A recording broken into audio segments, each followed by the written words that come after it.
Kayaknya ada yang mau dekat bajai. Oke. Yo, nyegat bajai. Nego dulu. Boleh nggak? Berapa biayanya? Biasanya gitu ya. Nego dulu. Kalau setuju baru naik.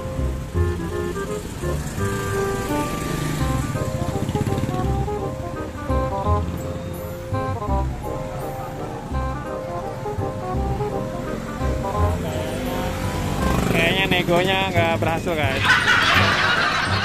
Saya singkat lagi.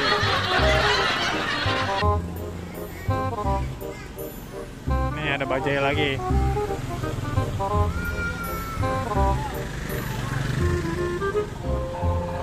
Oh nggak berhasil guys. Lagi ada penumpang.